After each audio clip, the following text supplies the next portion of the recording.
Okay.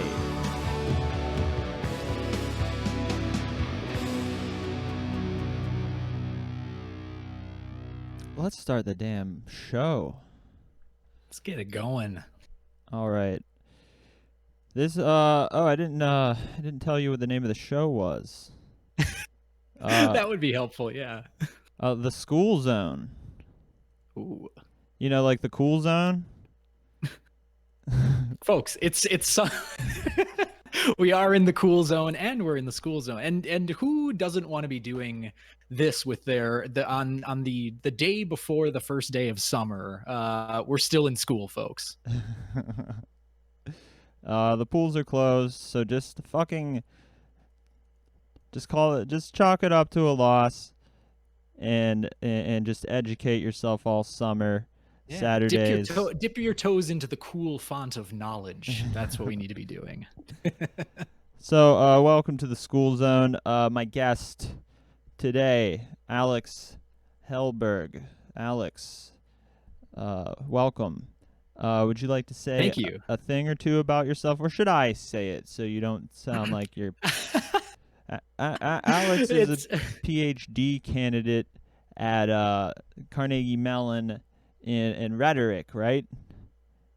Yes. Yeah. Yep, that's correct. Yeah, PhD candidate in rhetoric.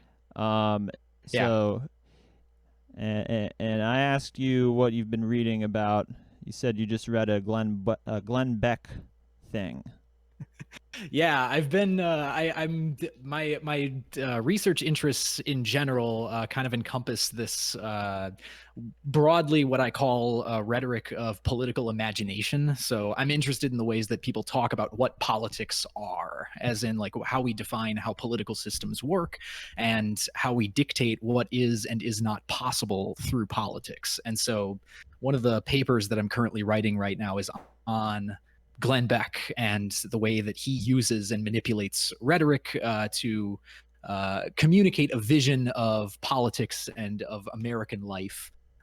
That's kind of been my main scholarly project. I've been reading literature and other fun stuff on the side. But literature.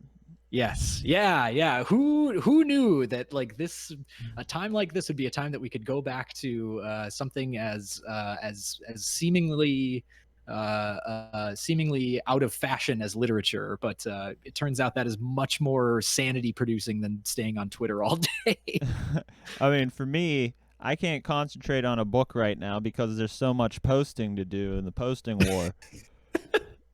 Yeah, there's a lot of people you're putting in the work posting right now on the front lines. I have unfortunately joined the reserve corps of posters for the moment. I've been off Twitter for probably about a month and a half now, and yeah, I'm healing I'm licking my wounds from the posting war. You know, it's hard out there right now. Just trying to yeah. Posting post-traumatic stress disorder, PTSD. I think even you could even just call it just plain post-traumatic stress disorder, but it's traumatic stress disorder that you gain from posting or from looking at posts. Well, I gotta tell you, it feels like we're winning the posting war right now. If for someone who hasn't been on Twitter in a minute, the dunks are at an all-time high right now. And, hell yeah! I mean, that was the only thing that made Twitter fun. So like, who's getting dunked on right now? Just anyone saying all lives matter or not believing a black person's story. Just those types of people, and they have way less supporters than they used to. That is kind of one of the fascinating things that I haven't really, even though I've been off social media, I haven't really been able to, I've heard about this and I haven't really been able to put my finger on exactly why it is this particular moment that everybody all of a sudden is like, yeah, we're going to get on board with Black Lives Matter. Like, I think it's great. I think it's really good that people are kind of waking up to some realities that were pretty evident to a lot of other people for a long time, but why this? I mean, is it because of coronavirus, do you think? That's my best guess. I was listening to I was in my car and NPR was interviewing Angela Davis was, Angela hell, Davis. Wait, what? NPR with Angela Yeah. Davis on? Wow. But They've been stepping up their game. there were just some of the language choices in the questions that they posed to her just really made me cringe. Yeah, like what did they have? It was something about rioters that they asked, but just their omission of language is what makes me mad about NPR. Like, they'll talk about something in a certain way that it seems like a really they're posing the question in a way that's that's common sense, but if you know anything about what they're talking about, they're leaving shit out. And it's pretty frequent that they do that. Rowdy Burns screaming "Gaul lives matter" because your favorite New Testament book is Galatians. Oh my God. That's one of those things that that's one of those things that the Onion would publish, and then someone just starts doing it next week. Oh my God. I feel so bad for the Onion right now.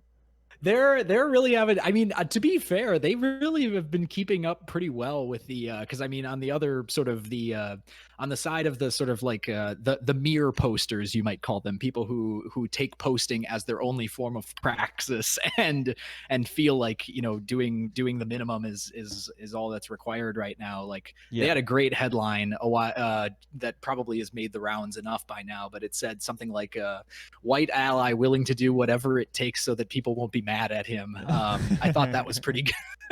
They still have a way of keeping their finger on the pulse. They're good. Along those lines, there was one. It was, I'm a racist.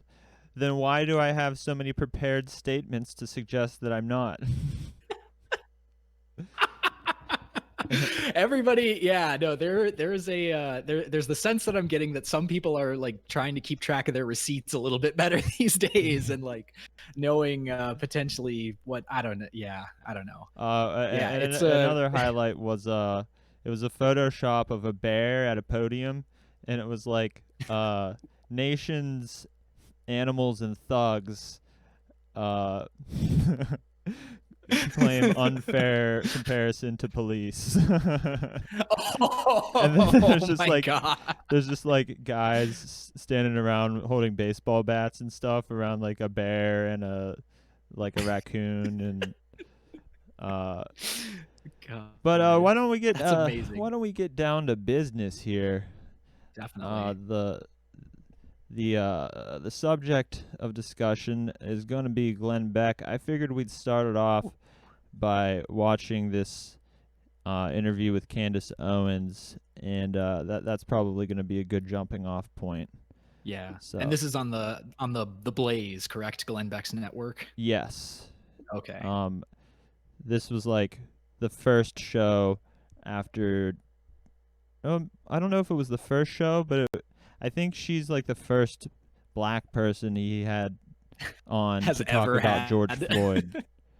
Oh, okay. Gotcha. So, all right, let's go. The whole controversy here is white privilege. Is there white privilege?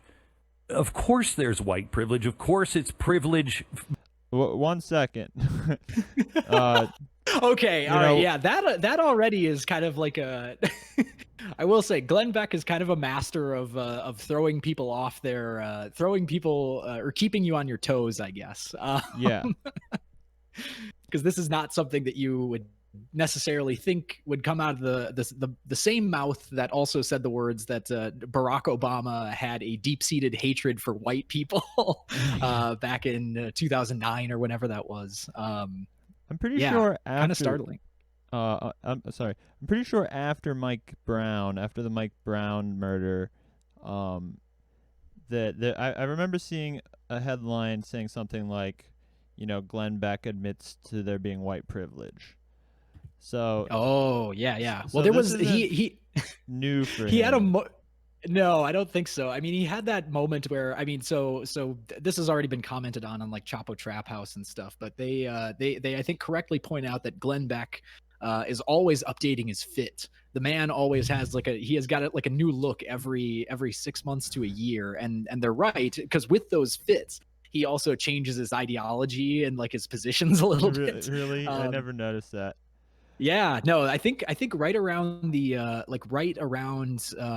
probably around 2015, 2016, somewhere in there, he all of a sudden started wearing a scarf and glasses and like turtlenecks and stuff like that. And it was like he was trying to make this pivot to be this like a like a lib, basically. Like kind of the Sacha Baron Cohen character of the tepid liberal or whatever that he does on his latest show. Yeah. But it was right after that he started making some overtures where people were like, is Glenn Beck woke now? I think he even made it onto Samantha Bee's show shortly thereafter. But everyone's just so gullible. Yeah. Oh, it's so true. Yeah. Like he was very anti-Trump right around that time too. And that was kind of when he changed the fit. He took on the form of a lib so that he could oppose Trump. And then I think he's already turned around on that. So like anything that you can hear come out of Glenn Beck's mouth, I think a good rule of thumb is these are all A/B tested lines of political ideology that he's putting out there for what is going to potentially gain him the most money or the most viewership at a time like this. One of the things that he's always kind of been known for is being able to marshal controversy very well. In that way, he's definitely a probably, I would say, the closest predecessor to Donald Trump, just in terms of like media personalities and political style. He's just very good at knowing that like the thing that's going to gain you the most attention is something that's just provocative. And so whether that's triggering the libs or in this case, even triggering conservatives by saying that there is such a thing as white privilege, I would say that he is just kind of like trying to stir the pot in whatever direction he thinks is going to get him some more views. Do you think we're not gonna get into why he said that, but yeah. But about the fits, this is more of a side thing. Like yeah. I made a post a few months ago. It was like it's 2020. Sammy Sosa is white and Glenn Beck is Dominican. Oh God! Because the last picture I saw of Glenn Beck before this, he looked more tan than he did red. And he had like a really neatly thin trimmed goatee, like a Dominican guy. Oh my God. Yeah, that's a prescient observation. I was going to say his fit right in this is kind of like it's very weird because he's wearing this like weird forest green flannel shirt, and then the rest of his whole aura, he's just giving off an extreme vibe. Like it's like Guy Fieri, Colonel Sanders, I think is what I'm getting from him. A perfect synthesis of the two. Or like Antifa Glenn Beck. That's what the flannel's there for. Yeah, he's I think he's got a scarf on in this video too. Or a little he's gonna be in black bloc in about a month. Just you wait. So all we missed is that Glenn Beck said obviously there's white privilege. That's all that he said so far, and we just had to stop to talk about that for a second. Because I wanted to ask if anyone was surprised to hear him say that, but it's not that new for him to talk like that. Sure. Okay, let's continue with the Candace Owens thing. By the way, I thought to do this because I noticed 3 or 4 people from like my extended family and like friends from high school post a Candace Owens video because it's the one video that they could find of a black person agreeing with them. Yeah, well, Candace Owens knows her. She knows her grift too. Yeah, you got to give her she that. Definitely makes money doing that. So, oh hell yes. There's that. All right, here we're going to continue on here. It's been this way for a very long time. I don't think it's intentional in most cases, but it doesn't matter if it's privileged or not. You are underprivileged. I am underprivileged in different ways, but in the same way, because of our point of view, we're not getting meetings that should be happening. I'm not getting a $100 million check from Netflix to make movies. It doesn't happen because we have a different point of view. So it's not the same, but I can understand. So before understand it. If we can't, hold up. Before she responds here, Yeah. So he's trying to equivocate his conservative views are like what are being black. Are like being black and not having white privilege. Because he has conservative views, he has less white privilege because Netflix won't give him a show. Yeah, I mean, first and foremost, you want to get more technical about that? Sure. No, I'm happy to, because it is actually like it's a common Beck feature for those who are unfortunate enough to know more of his oeuvre.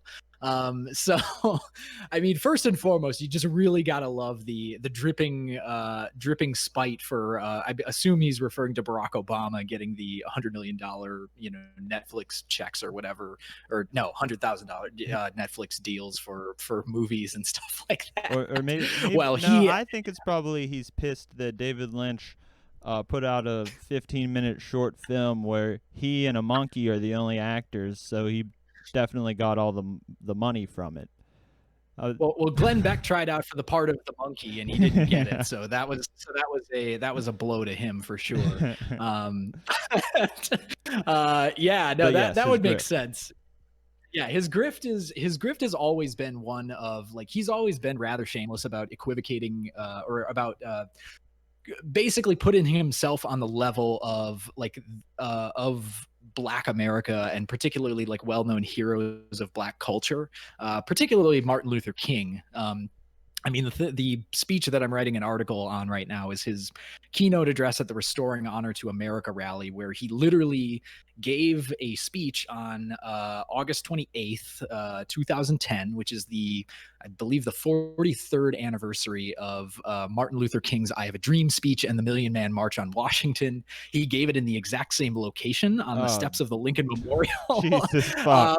Yeah, dude, it's like, he's real upfront about it, about like basically his vision of all of this is like, yes, privilege does exist, but he's making that argument so that he can say, well, we want to talk about racial privilege and we want to talk about other forms of social privilege, we should talk about ideological privilege. And the fact that people don't like me and my ideas is akin to being of a minoritized race that is oppressed in this yes, exactly, in American society. Which, yeah, I could see him going towards it where he's like, you're underprivileged in some ways, I'm underprivileged in many ways. Just like, it's kind of stunning the lengths he'll go to equivocate. As an ephebophile, I'm underprivileged because, yeah. They want to send me to prison just because it's a lot. Just replace conservative views with any other like socially damaging viewpoint, and it just invalidates what he says. We think it invalidates what he says. Let's see what Candace thinks about it. Believe white privilege at all. I don't believe in white privilege at all. You don't believe in it at all. She doesn't believe in it at all. All right. Yeah. Not a huge surprise for Candace Owens. Like, I don't pay attention to a lot of her stuff, but that seems to be a line that she's always towed. Yeah. That's not inconsistent. No, it's a Talk to me about it. Complete myth. It's something that was made up by postmodernists, to divide people. If you're not privileged because of we should stop there. Yes. All right, something made up by postmodernists. This is really getting. This is why it's good to have you on here right now. Something made up by postmodernists. Is that a true statement?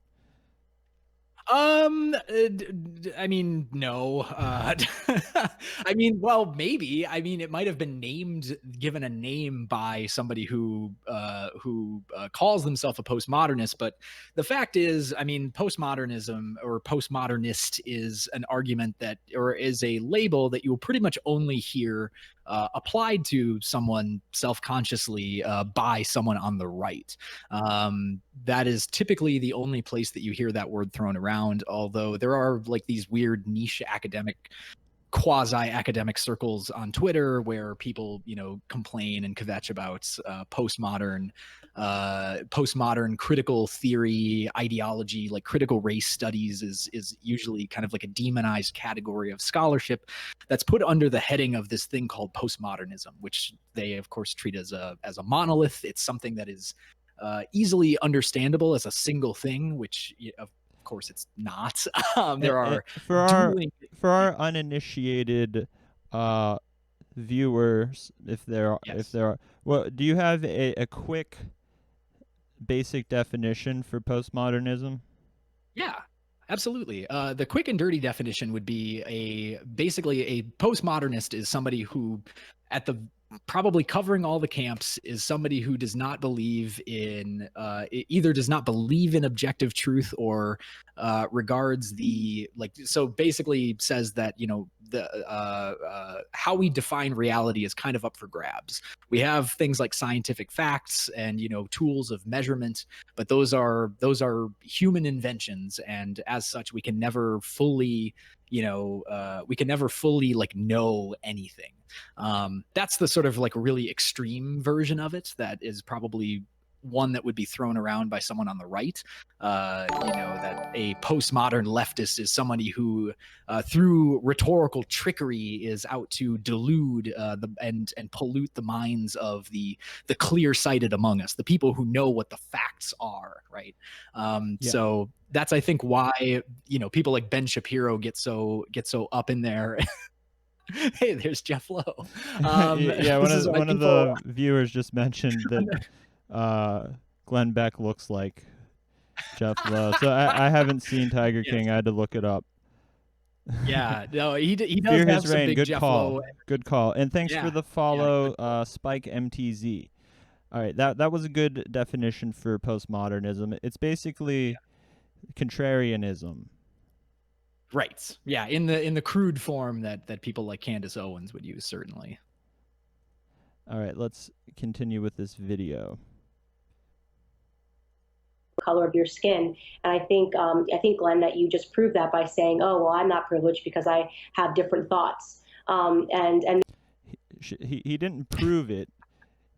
You can't just prove something with a rhetorical argument. Yeah, exactly. We need to get our instruments out. We need to measure the barometric pressure of the room. We need to get all the readings so that we can apprehend all the necessary facts on the ground here in order to arrive at truth. You can support something with an argument, but you cannot prove it with an argument. That's right. Yeah, which of course is something that Candace Owens would probably, conveniently overlook if faced with it, or if given that charge, while she's debating somebody on a college campus or something. Yes. And the idea that somebody can step inside of a room and just because they're white, amazing things are going to happen to them. That's not the truth. When people come up with this idea of white privilege, they talk about the accomplishments that white people have versus black people. But are there other external factors that are contributing to that? Are the decisions that black people are making that are preventing us from getting ahead, as white people have done, or as white people are doing? Are we acting in the same mold as the people that are ahead of us? If you want to talk about Jewish Americans, foremost Asian Americans, you want to. All right, and they're showing. Ooh, well, already we've got the reference to Jewish Americans at the top of a hierarchy of some sort. Boy, we're headed in a good direction, I'm sure. and they're just showing footage of looting. Oh yeah, that's great. Yeah, that's a convenient contextualization cue there. Yeah. Talk about white privilege not existing. Who does better than white Americans in this country? Asian Americans do, and this is why you never. Asians. Asian. Good insertion, Glenn. Thank you. Oh yeah, the Asians. Hear people talk about Asian Americans at all is because they completely defeat the idea that there is white privilege in this country. They do better in every single lane than white people do. And you want to know why? Because they make better decisions than white people do. And you want to know why white people do better than black people? Because white people make better decisions as a whole than black people do. You get. I don't know how you can just say that a whole category of people make just generally better decisions. Maybe Well, black yeah, I people mean, shouldn't have decided to become enslaved. If oh black yeah, now people had we're taking the Kanye West route of yeah, slavery was a choice. Okay, yeah, what else? if black people had just made the decision to enslave the white people instead of making the decision to get enslaved, then we wouldn't be here right now. Oh my God. I yeah, her arguments hold no water whatsoever. Like, she's saying Right. Asians Well, make better choices than whites. yeah. Or Yeah, I mean, it's this sort of, I mean, this is whenever I talk with students about rhetoric and rhetorical thinking, it's that, you know, I mean, I am teaching students to be postmodernists, and so a lesson in becoming a postmodernist is always question the question, like always question the terms that you're, you know, whoever you are looking upon critically or skeptically is providing. So like, what counts as a good decision? We're not really given any, you know, that's kind of the at the most basic level of trying to understand what Candace is really trying to get across here. Like, are we talking about studying and performing well on standardized tests? Because there's a whole bunch of problematic stuff that we could dive into with that. You know, whatever, you know, is good decisions, just not committing crimes, because even then, well, obviously we still have some problematic terrain to run through there. Like, who gets policed more yeah, frequently, I, for what reasons? I Like, would that's imagine that's she's probably referring to like white people's interactions with cops, uh, as compared to black people's interactions with cops. right. Yeah, and that their decisions are their decisions are why the cops do the things that they do. That's the line of causality there, is that that she seems to be putting forward, is that, you know, all of these things, you know, like the relative amount of privilege or whatever good fortune happens upon a racial category, which again already in itself is a fiction, but you know, I would be called a postmodernist for saying that. That's that you can then moralize about. Well, the police are just doing their job in response to the knowing actions that this person took. So it's their fault. I have a friend who made the decision, a white friend who made the decision to drink and drive, and then when the cops pulled him over, he made the decision to swear them out. Um, no Yeah, jail that's right. time. They didn't hurt him or anything. Wait, is this a true story? Yeah. Oh my God. He went on probation. That's it. Cool. So go ahead and try to do that as a black person. Yeah. You don't want. Yeah, I mean, you don't want to figure out what might happen.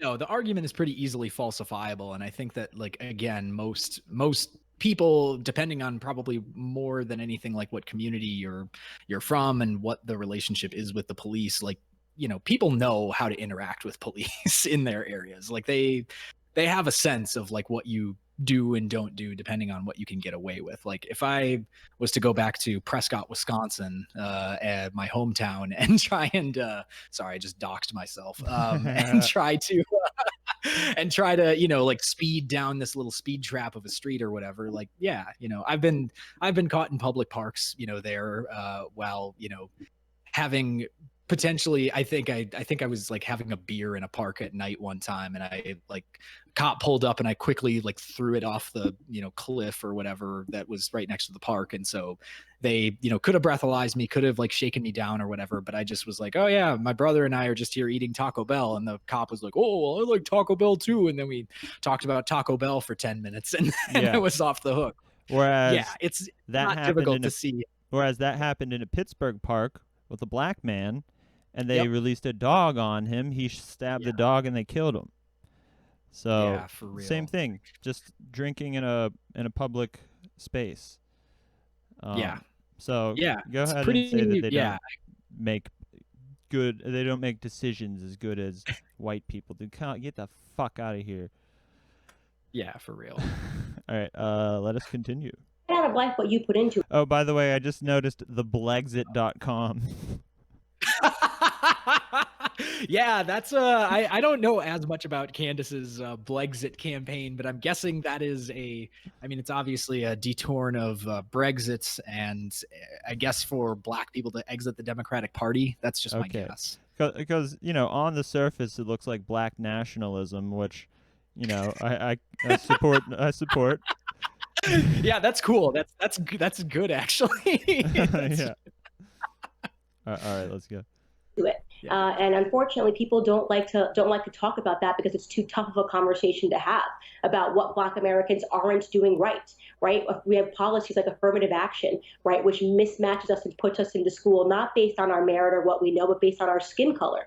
And those are things that are actually, with time, disadvantaging Black Americans because it's not allowing us to do the hard work that we need to do to get on the level playing field. Do you think that Candace has read Malcolm X's autobiography? It seems like she knows it front to back, particularly. No, I mean, obviously this is the same tired conservative argumentation that's like always existed, which is, putting social problems, the sort of responsible agent for solving them is the person, is the individual person and not the systems or structures within which they are positioned, right? So by that I mean, like, if you're born into a poor family, no matter what happens, like no matter what opportunities are or are not available to you, you have the ability to become this great individual, and you are just as responsible for doing that as somebody who is born into a very rich or wealthy family, who maybe parents are like politicians or something like that, who is very, can get like a sort of, ride on rails into an Ivy League school, which again, we don't talk about legacy schools as being affirmative action, but that's probably that fits more of the crude stereotyping of what Candace Owens is talking about when she says affirmative action than actual affirmative action policies do. So again, I think we should maybe be questioning the terms upon which she is critiquing these difficult conversations that we're not having.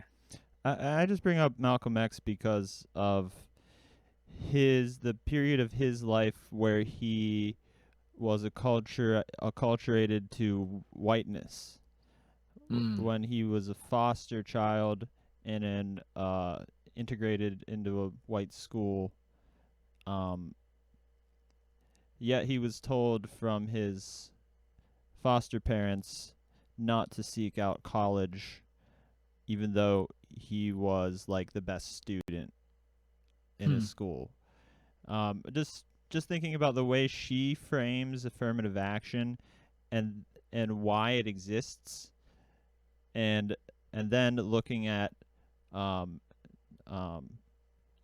case study, a very probably a common case study of the rubber stamp of like white schools.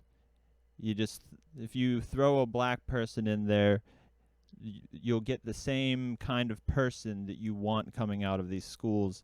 That's not really the case. Right. I mean, yeah, that is interesting. I didn't know that part of Malcolm X's biography, but yeah, I mean, I also think that, like, I mean, as somebody who works in higher education, I do have to say, like, higher education is a very fraught series of institutions that, that do things that I do not universally agree with, right? So, I mean, a lot of like getting into a good school, is largely in some ways about name recognition and about like having a particular type of prestige that's attached to your name. And I mean, yeah, the whole idea that a meritocracy ever existed in this country is completely bupkis, obviously.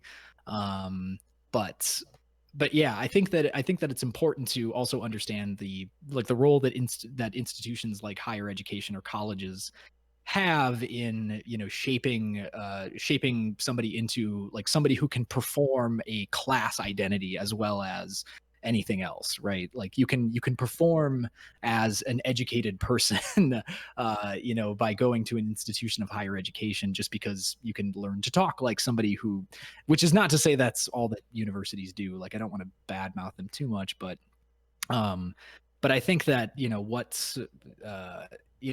Candace Owens' argument here is obviously a very confused one, that despite the fact that it's rooted in this ethos of like higher education needs to be this, and I only say that because that's largely where she focuses a lot of her activism is on college campuses and higher ed.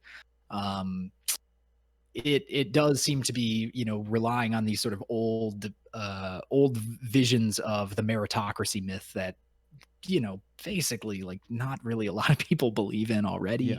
Yeah. It just it kind of feels good to some people when they hear that argument, because it's like, oh yeah, I am successful because I earned it, because I because I got through the things that everyone is supposed to get through, and here I am. Right.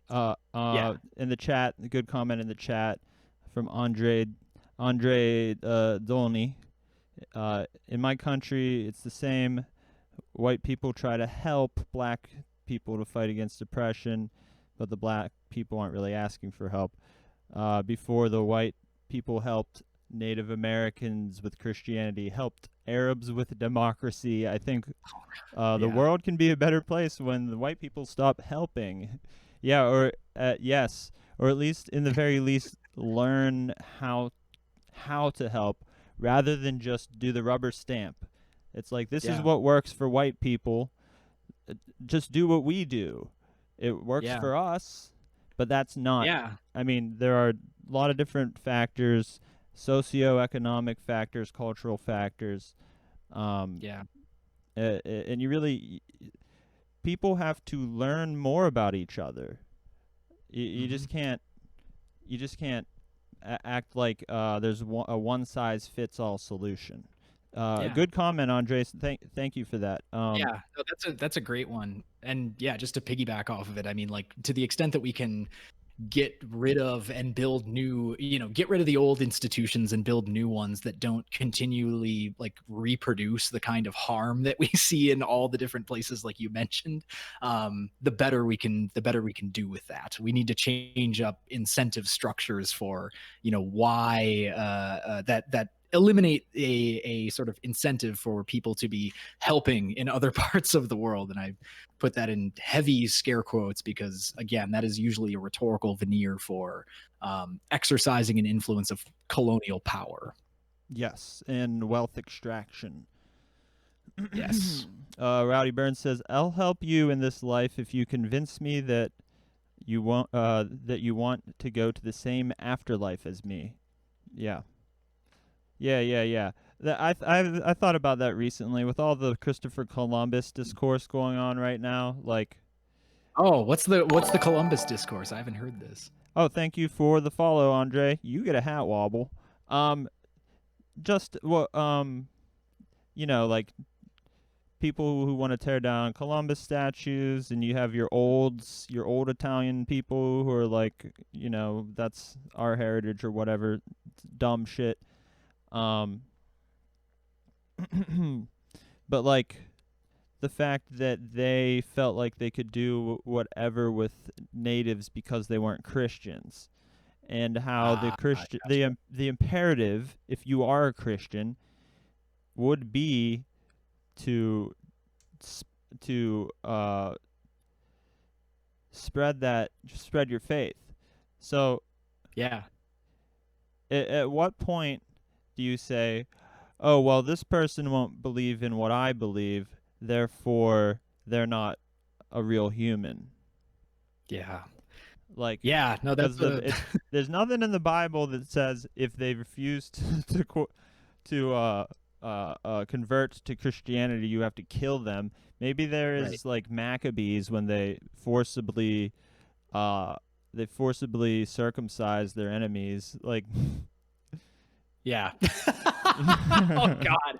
Oh man. Now you're gonna get all the Andrew Yang heads on your case for that one. I mean, I don't know. I guess there's a lot of different ways of interpreting that commandment of, you shall have no other God before me. You could also say, well, that you applies to everybody who I see. So Yeah. I got to make sure that they're, going to the same place I am. Oh, No, that's a funny little medieval Mike. I'm just talking about no, none of your Christian friends, but I'm talking about back in Columbus's day. It was more of an imperative to spread Christianity than to enslave people. Like there's it. They couldn't have justified what Columbus did in any way, is what I'm saying, through their religion. So yeah, I'm not saying that Christians justify taking people into slavery. I'm saying that Columbus, colonial imperialist Columbus, decided that it was okay to treat non-Christians however he wanted to. Right. All right, let's continue with this conversation. So I agree with you on that. Booker T is one of my heroes. I love Booker T. Washington. I love his Booker T, the wrestler. I was just gonna say, yeah, you really have to specify here for this audience too. I'm sure. Oh yeah, well, personally, I'm a fan of Goldberg, but I mean that's just medieval Mike. Yeah, I would say probably you're right, but back in Columbus's day, Catholicism was Christianity. There wasn't Protestantism yet. So that was the only Christianity at the time. All right, let's continue. Story, he shows that if you apply yourself, you really can change the world. He would be beside himself if he could see the status of a black America today. But he also foresaw it because people in the black community, and of course the people in the Democrats at the time, they wanted to have a real plantation. But so many people moved on that plantation, and now they don't want to get off that plantation. That is correct. That is exactly correct. And why don't you break that down a little bit? To the extent that I can, I mean, so the first thing that's notable is Beck again invoking a famous black writer for his own purposes, which is not an uncommon feature of his. Particularly, like he likes to do it a lot with other Americans who, like American historical figures who, could be considered, like on an axis of being marginalized, right? He does a lot with Martin Luther King. Obviously, Booker T. Washington is kind of he at least lumps him into kind of the same boat there. I'm not sure exactly to what he is exactly referring from Booker T. Washington that is talking about, but I mean, I think that is he drawing a metaphor here between the sort of like democratic or like liberal mindset being a plantation in itself? Is that, I thought that was what I heard going on, but I just wanted to double check that with you. I don't know. I didn't hear anything coherent, so it kind of just didn't register in my brain. It feels like he's trying to, I mean, Glenn Beck is also known for creating these sort of trans-historical metaphors that he, uses to say, well, the past is just like the present. Like we can totally see, I'm guessing that he's referencing the fact that like Democrats in the historical sense, and this is of course an old canard that a lot of far-right commentators like to go back to, that Democrats were originally the politicians of the slave owner class, which they were in the South. That was a real thing. and now is sort of constructing this metaphor of saying like, well, now the Democrats have all of the, have all the black people living on more of a figurative plantation, that it is their liberal mindset that people don't want to leave for whatever reason that might be. That's just what I'm reading into this, knowing what Beck usually does, which is create these sort of hokey metaphors that really end up just being like awfully and horribly offensive when you really break them down. Like I feel bad even having to just dissect that one, but yeah, I mean, I think that there is this is just kind of part and parcel with what he always does, which is to say like the past is exactly the same as the present, but it's my version of the past, and I can kind of talk about it and construct it however I want to fit my purposes. Medieval Mike, that's not completely. Okay. For you, Alex, Medieval Mike says the Democrats have made the black community dependent on them through the welfare state. But wow. It's not just the Democrats there, because Nixon played a huge role in stripping away a lot of New Deal programs and putting it all under welfare. So precisely, it was easier to attack. Right. Well, I mean, I also think that's a little bit of a reductive statement too, just because like, I mean, we're first of all, like, what exactly do we mean by the welfare state? The welfare state is more than it touches more people than just black Americans. I think that that's a little bit broad. So I would have to maybe like hear a little bit more before I would be ready to like address something like that. But yes, that's just me. But to expand on that, Medieval Mike, I will say, if we look at Native American history, the objective of the U.S. state, Republican or Democrat, because Lincoln did this. Lincoln fought a war against the Sioux and lost. After the Civil War, the Sioux won a war against Lincoln. But it was the U.S. government's objective was to take away the Sioux's food supply and everything that they use to support themselves and to support their own society.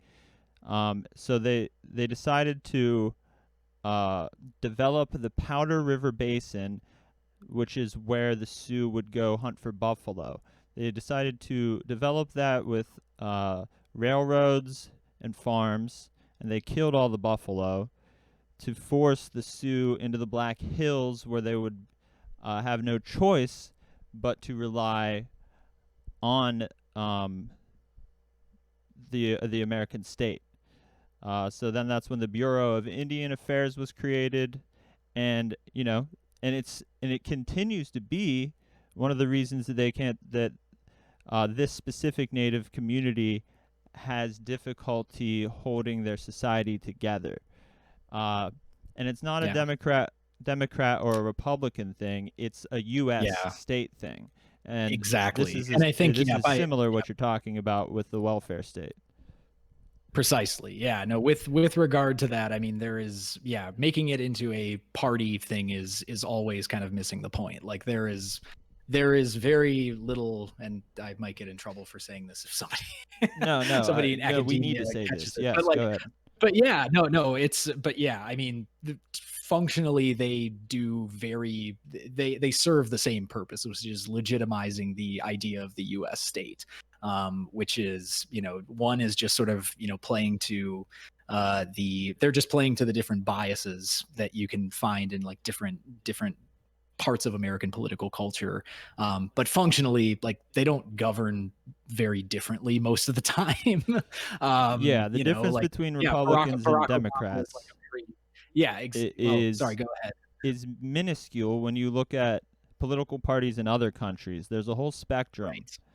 And in America, we have these two parties that are very, very close together, and there's not much difference. There's social.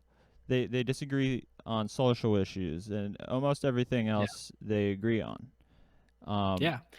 They all hang out with each other, and they all hang out with Jeffrey Epstein. Yeah, they're all that much we know. Sure. Yeah, exactly. They're all friends with each other, and they were all on the Lolita Express. Yes. Yeah, exactly. All right, let's exactly. continue this video. We're not even halfway through it yet. And like I said, people are comfortable. You know, what white privilege is it's an excuse for Black Americans not to apply themselves. And that's why I reject the narrative. Now, if you told me that two people, one Black, one white, born into the same economic circumstances, you know, do you think Malia Obama is suffering because of the color of her skin? No. Or Sasha Obama are suffering because of the color of their skin? No. Why? Because they had parents that became the president of the United States. They have privileges that most white people will never know in this country. So is Candace trying to make this a class argument now? I was just gonna say, like, she is like verging on making like a Marxist point here, which I think is like actually like, yeah. I mean, if we have to start from like comparing the Bush twins and Malia Obama, you know, in the way that they're like covered, like, sure, yeah, let's start there. Like the Obamas, you know, have like tons of blood on their hands, so like let's do it. And Medieval Mike says, I voted for Obama the first time, thought he was going to change things. Yeah, I think a lot of people feel like you. Definitely. You know, he won because people wanted change, and then when there was no change, it shouldn't be a surprise that we got Trump. Right. You can't promise change and not deliver. People are going to get pissed. Precisely. And that's Extended why I think the wars, and if last week's this show's called The School Zone. Last week, I had our friend Calvin on, and we talked about Obama's drone warfare policy, the signature strikes, the kill list. Horrible, horrible. I'm with you there, Medieval Mike. Totally with you there. Okay. I'm sorry. Did you put a pin on what you were saying? Yeah. No, I think that I got out what I wanted to say. Okay. Let's continue. And that is not because of the color of their skin. It's because of decisions that their parents made. Me, my mother didn't graduate high school. My father was an alcoholic. So the circumstances of where I started in life is not because of the color of my skin, but because of decisions that were made before I came into this world. And those are the discussions that we need to have about how we fix the fabric of Black America. And those are decisions that we are making. There's no white person that told my mother that she wasn't allowed to graduate high school, or that she had to have her first child at 17. It becomes too easy of an excuse, and we have to stop handing my community excuses. We have to stop handing my community catchy phrases like white privilege. It's hard work. It's not easy. It sucks. And Shelby Steele does a great job of talking about how sometimes the hardest thing in the world is being handed freedom after years of oppression, which is what Black Americans went through. You know, because suddenly you realize that they were saying that you were not equal, and suddenly you have to contend with the fact that they're right, that they're better at you in math and science and reading and writing because you've had years of oppression. But the only way to actually get up ahead and to no longer lag is to do the hard work. And we've not been able to do the hard work because everybody keeps giving us excuses. So she brings up her mother right after she talks about Malia Obama. Assuming I don't know, she didn't mention the financial situation, but if her dad was an alcoholic and her mom didn't graduate high school and had her at 17, she probably didn't have all the resources she needed at the time. So like, you're gonna try to right after saying Malia Obama doesn't face any hardships because she has privilege. Why is that? It's because she has rich parents, you know? Yeah. Now talk about your mom. Your mom didn't make good decisions, but why is that? Is that because she didn't have the opportunities? That's what I think is so kind of fascinating about this particular interview. And I understand, from what I understand, Candace Owens caught a fair amount of heat from this exchange, right? I'm not sure. I feel like not a lot of people talk about Candace Owens anymore. Yeah, she kind of fell to the background, which, to be honest, is perfectly fine with I think me. it's just because I just think it's because she's predictable, so people don't feel the need.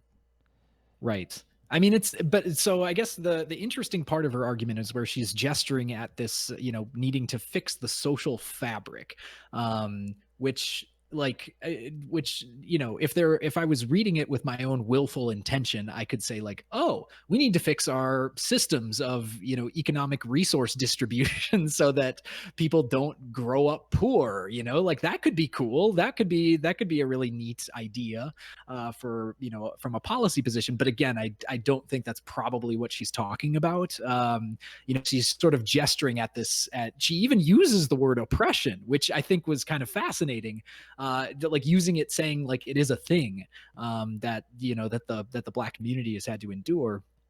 But again, the onus always seems to be on, you know, we need the people in the Black community to, you know, pull up their own bootstraps and like, you know, take responsibility for action, which like everybody has to take responsibility for their actions to a certain point. But like, you still cannot really, it's going to be really difficult to make an argument that like everybody, well, and maybe she's not even making the argument that everybody starts from the same position, right? Yeah. In fact, yeah, this is where the argument gets a little incoherent because, you know, it almost sounds like if I was there talking with her, then it would be like, well, okay, so you had to overcome some strife. Like, how did you do that? Like, you know, let's actually get into the nuts and bolts of like how you navigated that. Because once you get down to it, I mean, that what you're talking about is privilege, right? Yeah, so yeah. like that the fact that you had to like navigate through all these other circumstances. Let me address this comment in the chat. Medieval Mike said she had unprotected sex at 16, got pregnant, had child at 17, dropping out of high school. She oppressed herself. I will. Well, I don't think we have enough information to make that. No, we don't.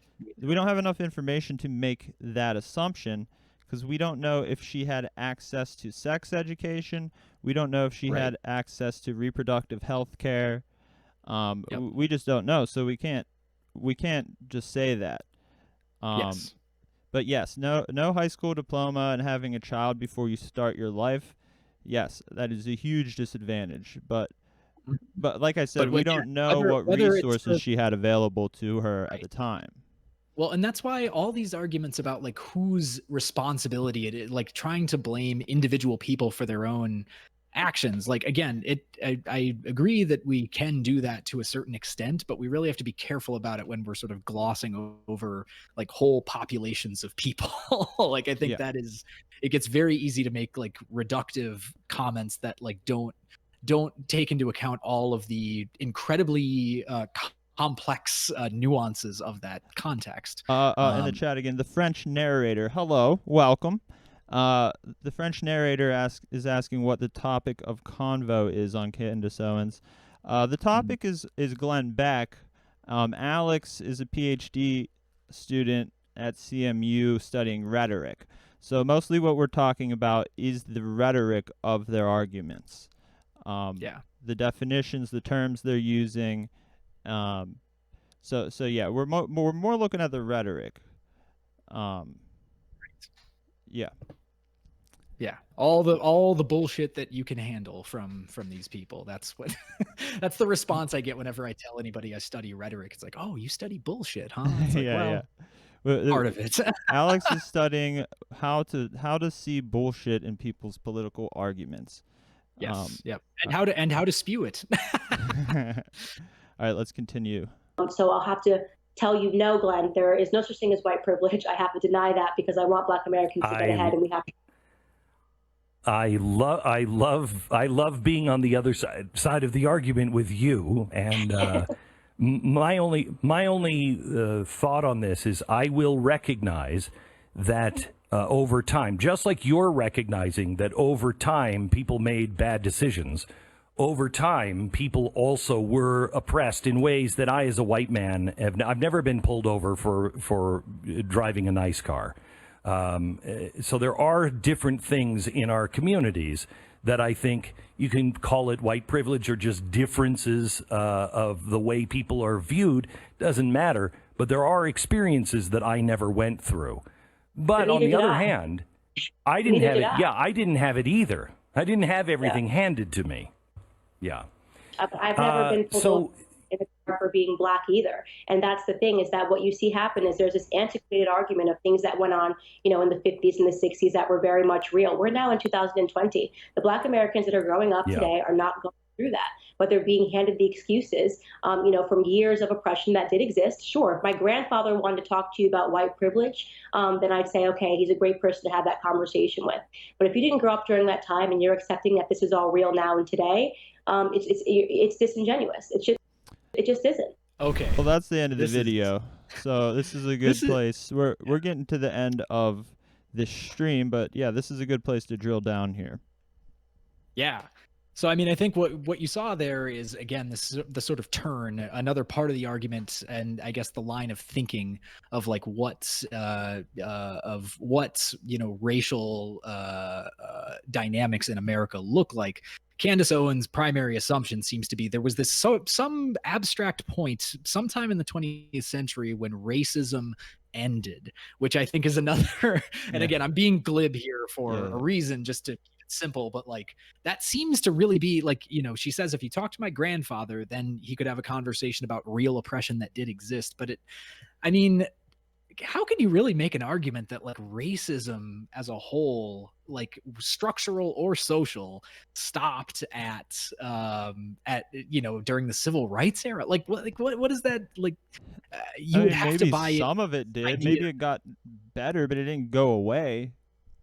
Right. Like, I mean, okay, so African Americans gained the right to vote in 1960, was it 68 or 69? It was like late 1960s. So, within my parents' lifetime, which is already kind of ridiculous to even say. But yeah, I mean, to make that argument that like there is no oppression whatsoever, I think is like, it's pretty obvious that it's sort of like a glib argument that kind of glosses over a lot of different things. I would like to ask her, even giving it maximally good faith, it just doesn't make sense. I would like to ask her about, so in the area where we live in Pittsburgh, in the late 70s, Muhammad Ali tried to buy a house in a Pittsburgh suburb called Mount Lebanon, and the homeowners organization got together and blocked the sale. This was like 78 or 79. Like, like, so when did it end, Candace? When did racism end? Because redlining still exists. Right. No, it's true. I mean, that's the thing, is that these people will try to make up all sorts of excuses for like why anything that normally we would chalk up to like, yeah, this is pretty clearly like structural racism or like structural oppression. There's always somebody who's trying to find an out for that, or to say like, no, it's actually a matter of the individual's responsibility, taking their own specific actions or whatever. Like, it's all that individual's responsibility. Like, I mean, I think it's pretty evident for like, if you want to come at this issue from any perspective of like nuance or knowledge, you have to say like, no, that's too simplistic to say it's all one thing or all the other, right? Let me get into the chat here. Andre says, in my opinion, racial segregation was in the 20th century. 21st century, we have economic segregation, private and public school, expensive universities, healthcare for the poor, and rich districts for the poor and the rich. Yes, we still have that. That's all very much alive. But there is still a little bit of racial segregation that does happen. It's just less apparent. Yeah. It's sneakier. Right. It's underground. And a lot of times, like, those two things can overlap, right? Like, they're like racial segregation can be caused by, redlining is a perfect example. Like, that is something that is, very much influenced by, politics and economics. But it has the practical effect of making these, areas where it's like, areas of cities where it's entirely, Black urban poor. Like in Pittsburgh, we still have distinctly Black poor neighborhoods. Yes. 3 distinct Black neighborhoods and a bunch of distinctly white neighborhoods too. The French narrator says, "Isn't her?" This is good because this is getting more into the rhetoric weeds here, but we want those weeds. Yes. Isn't her More weeds. Yes.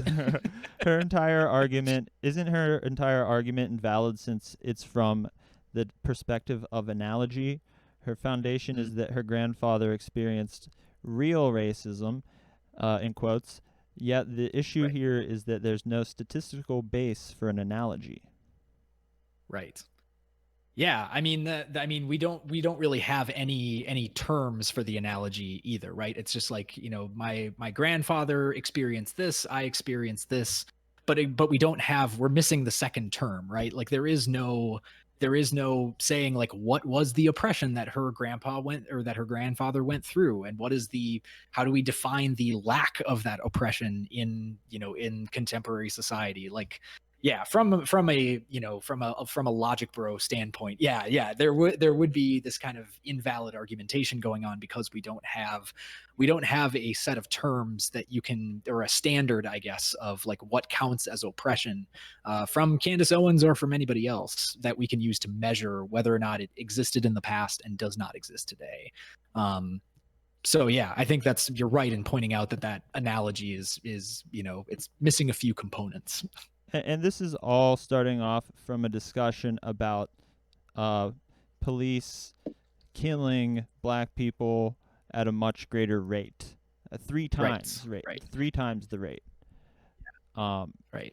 Well, and I think oh, sorry, go ahead. So I mean, if this conversation comes from that point, and she's still trying to say that that racism is in the past, like you can't talk about it now because it was worse when her grandfather was around. Yeah, a man unnecessarily. No one is saying George Floyd dying was by the books or necessary or collateral damage or anything like that. No one's saying that. So, the conversation that you're having about privilege, if it doesn't take the main thing we're talking about in America right now, police violence against black people, if it's not taking that into account, isn't it obfuscating the whole subject? Yeah. Oh, yeah, completely. I mean, and if you like, I did watch a further clip from this very same interview, and I think the thing that Candace Owens caught the most heat for in this discussion was basically saying like George Floyd, like we need to stop, the like African Americans and just everybody in America needs to stop holding up George Floyd as a quote unquote martyr, which I don't really honestly think that anybody is necessary. Like, again, we'd have to define what you mean by a martyr. Yeah. And like means to do that with somebody, but basically her argument is like George Floyd is not a good person. Like he did drugs. I mean, who the fuck hasn't? But he used like a counterfeit 20. Yeah, he passed a bad 20. He's been in prison before. Like, I mean, trotting out all these things to basically. But again, the argument is he never also was on a DJ Screw mixtape and had a fucking awesome track on there. Like that has as much to do with what we're talking about as what she says. Right. And I mean the whole implication of her argument seems to be this like vague gesturing at like, well, maybe he deserved it. And like Glenn Beck is put in the position later in that interview of being like, no, like nobody deserves to have this happen to them. Like you have to admit, like if you watch the video, the cop fucked up. Like that was a bad thing to do. We have to remember to remember to tell ourselves that the cops are not supposed to kill guilty people either. Yes, exactly. The cops shouldn't be killing anybody. It feels weird that you have to say that, but sometimes you do. That is just not what the police are for. Well, I mean, again, we could make arguments about what they are supposed to be for and what they functionally exist as under capitalism, where again, it's the they exist at the pleasure of the people who who sign their checks and and the sort of power hierarchy of city, state, local government that exists within those municipalities. So taking all those things into account, even then it's still very difficult to make an argument that George Floyd like deserved any of, like whatever happened. Candace Owens does seem to be doing that later in that video, though, just for anyone who wants more context. I guess I have one more question that I wanted to. So how effective do you think would be to study policing in other countries that is more effective?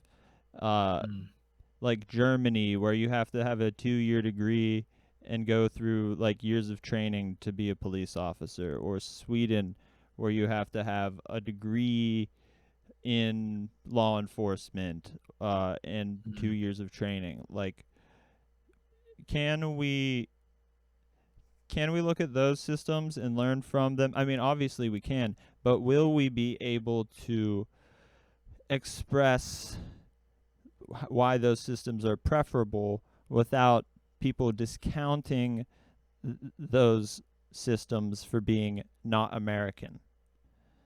Right. Yeah. I mean, I guess so. So this is, I will say, a little bit outside of my wheelhouse, but I'll take a crack at it. I think that it is definitely worth, examining other models of public safety, or, like a collective assurance of public safety, that, from whether it's from other countries or whether it's just alternative models of crisis intervention, right? Like, I mean, social workers know a hell of a lot about crisis intervention and how to de-escalate, people who are in, precarious situations, or when things have turned violent, or whatever the case might be.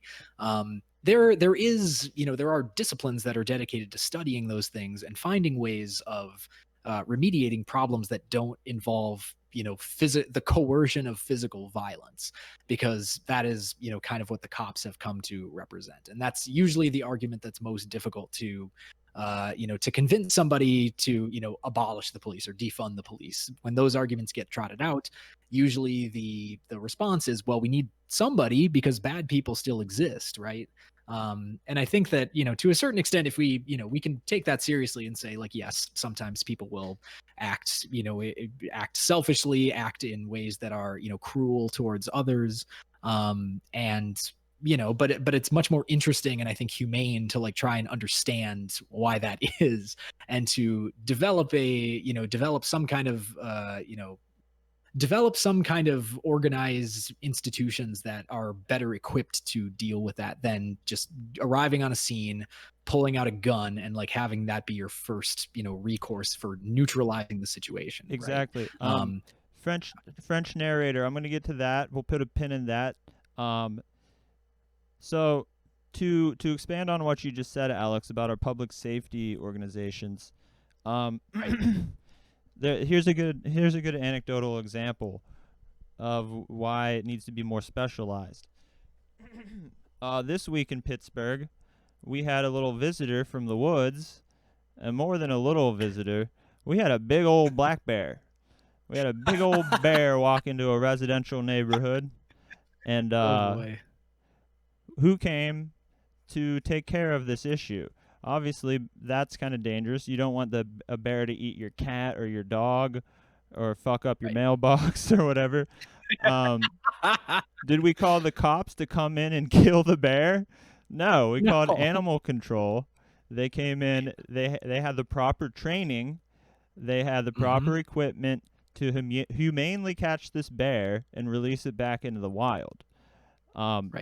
So that's just an example of something that maybe previously the cops would have taken care of, but now we have different bureaus in municipal government. Why can't we do that in cities now for non-violent crimes?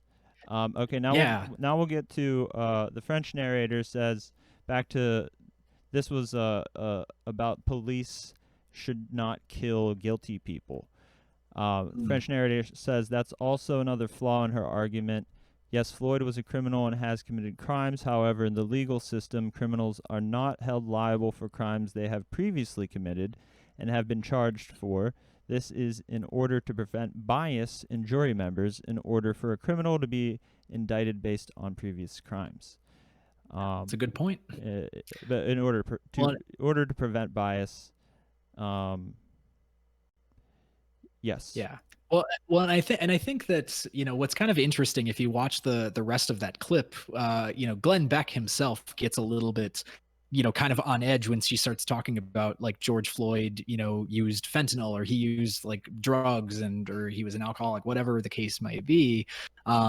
Because again, yeah, it seems to be like she's trying to, while of course they're not in a court of law, she's trying to indict his character, right? Like that's kind of what she's going after, to weirdly justify the actions of Derek Chauvin and the other Minneapolis police officers, which is fucking stupid in its own right.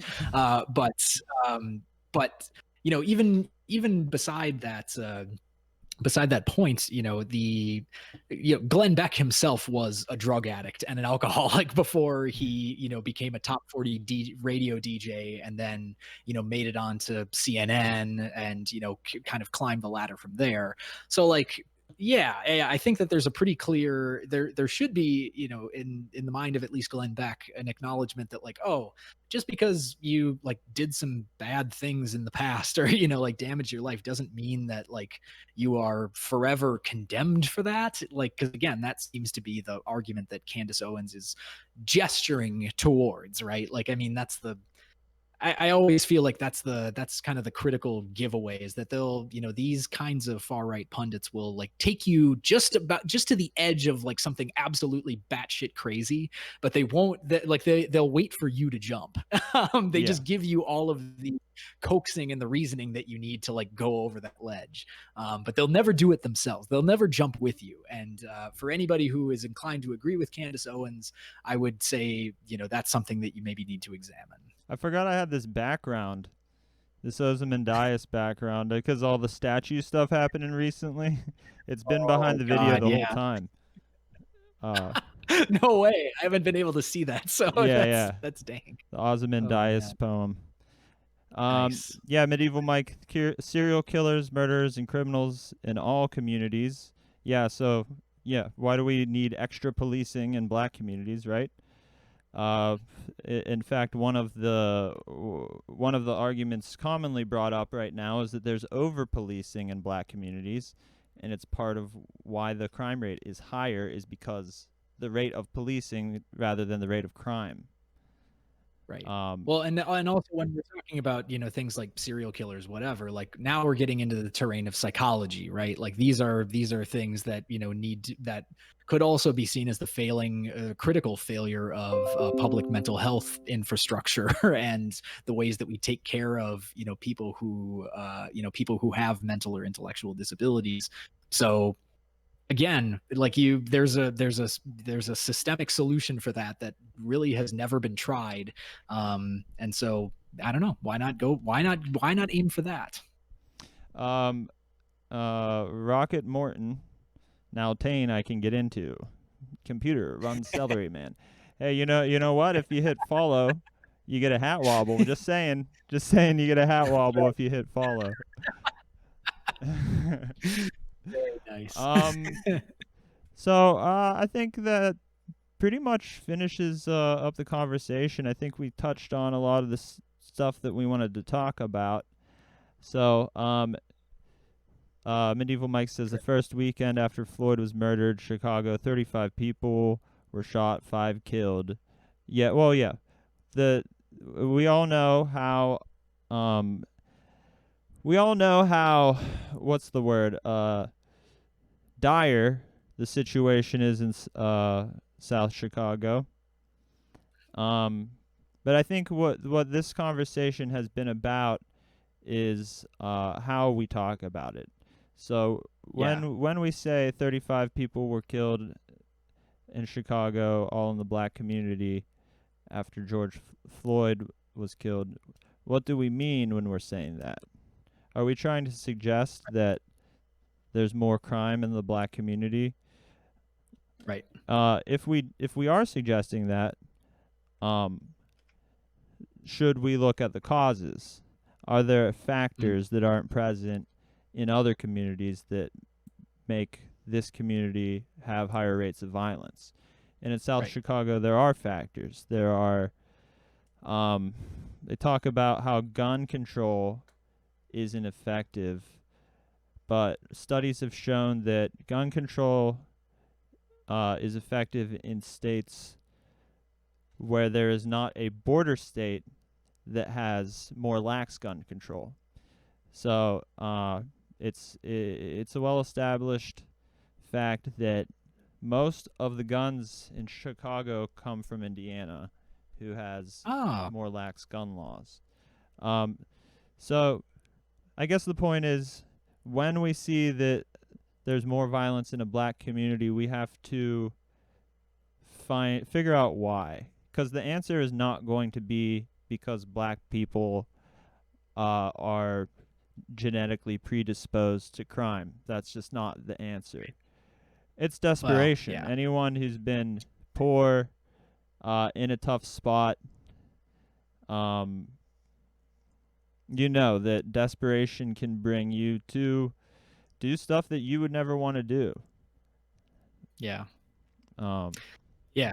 I think just from a rhetorical tactician standpoint, and I mean, it's not to overtly critique anybody listening, but like just throwing statistics out in an argument without contextualizing them or narrating your underlying assumptions, doesn't mean that I will derive the same conclusion, from those statistics. Like I think, Mike, you did a really good job of, trying to, articulate and like go through that line of thinking that could lead someone to say something like that, and like the argument that entails. But yeah, just in the interest of better argumentation, like yeah, you can always articulate your assumptions or like say what you want your statistics to mean in order for a more productive conversation for the person who posted that comment.